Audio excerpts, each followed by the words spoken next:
All right, today we're going to go over knife attacks.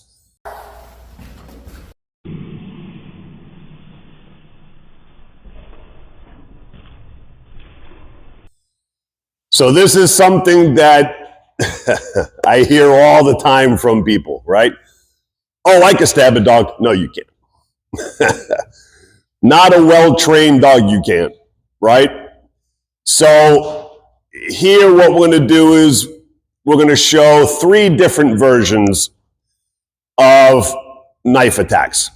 We've never done this before, so I always want to test my dogs before they go out to their new owners to make sure that they're doing knife stops, okay, and understand the game before they go to their new homes.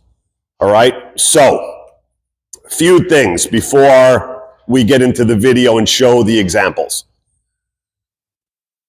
1, if I see somebody with a knife, okay, I am not going to send my dog to attack.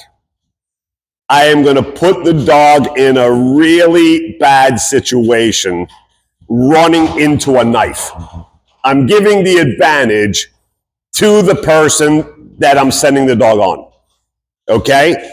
So especially the further the distance, the more that person can set up and time this. All right? So just not a good idea seeing somebody with a knife, sending your dog on the attack, okay? Because now the person sets up, the dog comes running in, they can turn and out of the way and stab the dog, right? Or frontal. Okay, so don't want to send the dog when it's obvious that somebody is holding a knife already, okay? So what would we do? We do the revere. This is the importance of a revere, okay? A real life revere. So I see the knife. I want to keep that person at a distance with that knife. I send the dog into a bark and hold, which we call revere, and they will go right up to the person, stopping right before them and barking at the person and attacking if the arms come into an attack position, okay?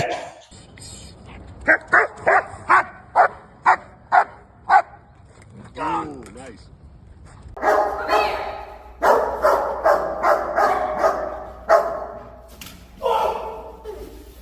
Now, what does this do for us? Oh, and for the dog. So as the dog shoots in, they slow up and hold a little bit of space, okay? By doing that and slowing as they come in, they are able to see things clearer, knowing that they're going to slow in and hold up before the person. All right? So even if the dog slowed in, and as they were slowing in, the person went like this, it's easy for the dog to catch that arm that's coming out towards them and stop it.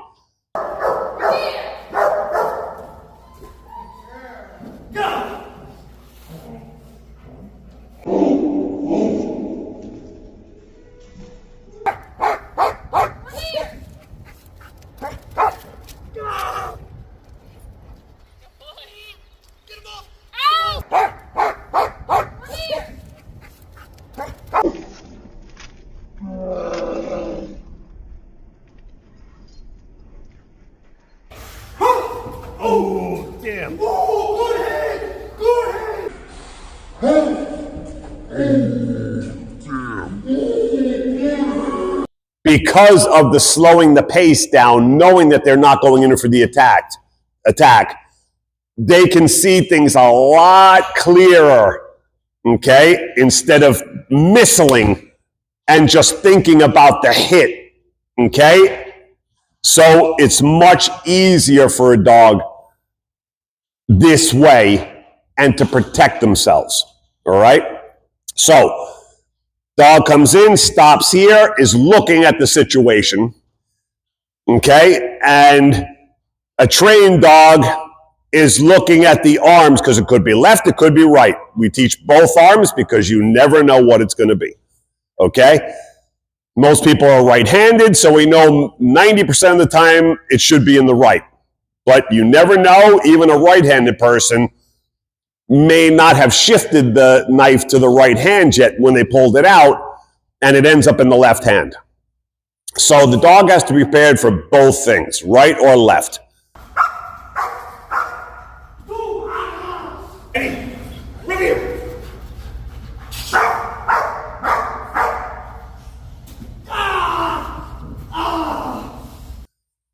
So as the dog sits there, they're scoping the person, barking at them. Just making sure all their arm movements are staying in place. Okay? They're hypersensitive to any fast movements. Okay?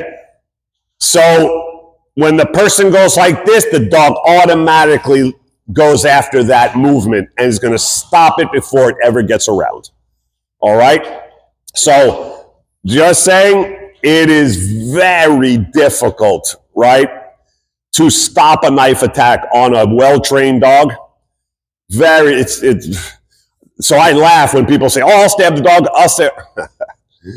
So we're going to show the three versions of Jose trying to come here, around, and from this position, okay, right, and try to come over the dog and stab it from above, all right, which would be the three position that somebody would try to do it. And also, guys, we're going to be using a retractable knife, of course, not a real knife. Plastic knife, so it will not hurt the dogs at all if it makes contact. So we want to see if there's going to be any contact at all, if Jose will be able to touch him at all, and see if we have to alter our positionings.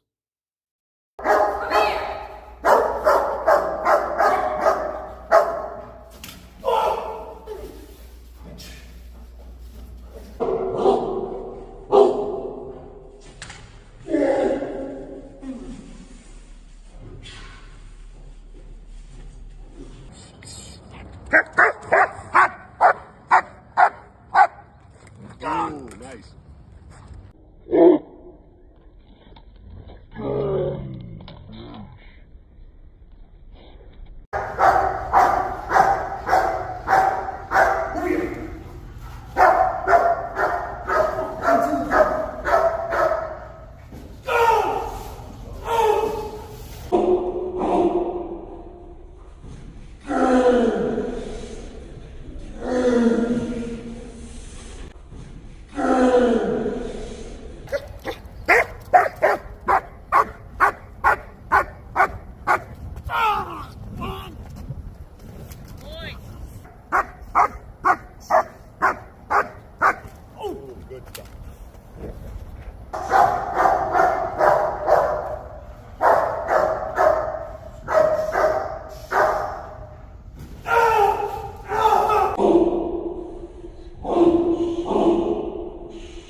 Oh, nice.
Dogs stopping knife attacks. Excellent. Now, I have heard this stuff, and especially from military or whatever, and this is not going to happen either. So I have heard, yeah, but if the knife is back here in my pocket, right, well, it's worse, right? The further back you are, the worse you are. I hear this as if it's an advantage to the person, right? So if you move your arm back here, the dog is already suspicious of this arm that moved already. Now you're even going further back, and you got to load more as you come out for that attack. That's even worse for you. All right, so now that you put them on alert here, the moment you come out from behind, they're already going to hit you over here because of this movement coming from behind. This arm's not getting anywhere around that body, okay? And if you had a knife holder here, and you were doing this and started to do this, the dog is already alert to this slow movement. And you to come out like this, it's going to be, it's almost impossible with a good dog, okay? With a well-trained dog on this. Even though Jose is an expert knife guy, trying to catch those dogs on an attack in and get the right timing when you don't do it ever, right? Well, you could see was difficult. The dogs were running in, and he was trying to time it, and this and got a little delayed sometimes, right? In that knife out to try to stab on the way in.